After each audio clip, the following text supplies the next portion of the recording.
Well, welcome everyone to this first year of the second decade of the Gaia School.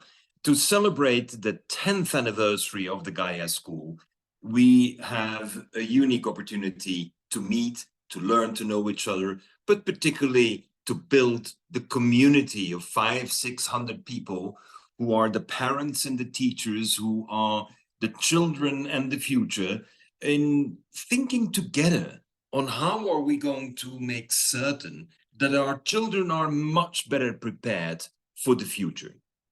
We need children that are not only going to get a good job. We need children who know what they need in order to change the reality around them. It is not enough to be prepared for the future. It is necessary to change the course that our societies are taking so that we do have a much better future. So this conference that brings together the parents and the teachers, and probably some of the students will be peeking in as well, allows us to set the stage for this next decade. Of course, first of all, a congratulations for the first decade. But you know, when you have succeeded in 10 years, you have a responsibility for the next 10 years as well. So celebration means responsibility, and responsibility means that we need to listen to what is the real vision of what must be achieved. And it is clear that more of the same is not good enough. Improving a little bit here and there is not good enough. Society needs to have a breakthrough. We need to think the same way as our forefathers were thinking in the Renaissance. We have to discover new texts. We have to have new translations. We cannot just go back to the old method of nuclear warfare and warmongering when actually we are a society that has a purpose to live happy and healthy and in peace.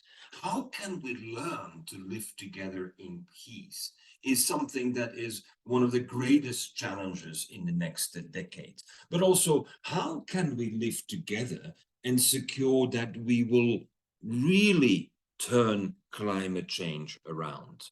When we listen to so many of the experts, then it seems to be a lost case. When we listen to the politicians, it seems to be a hopeless case.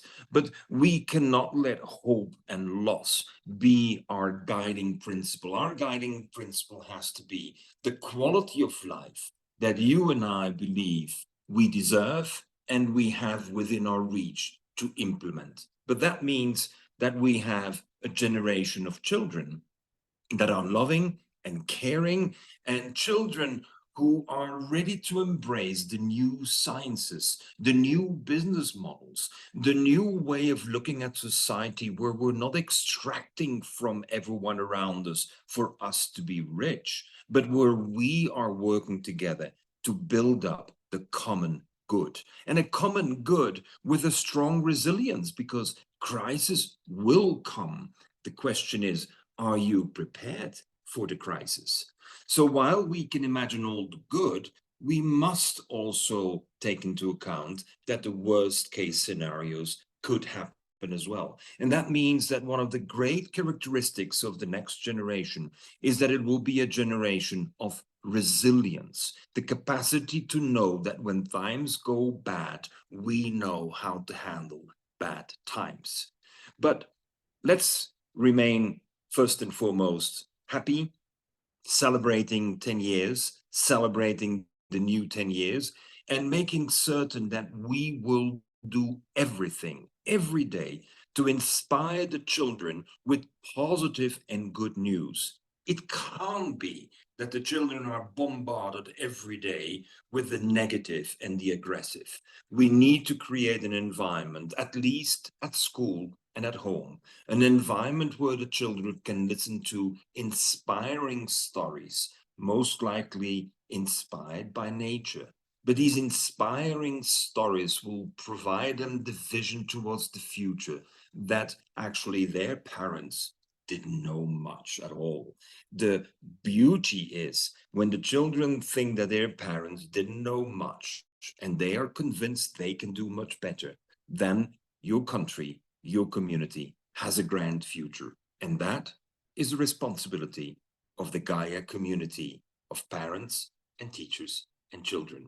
Wishing you a great day and looking forward to hear the conclusions of your deliberations. I'm very keen on hearing it. Thank you for giving me this opportunity. Bye-bye.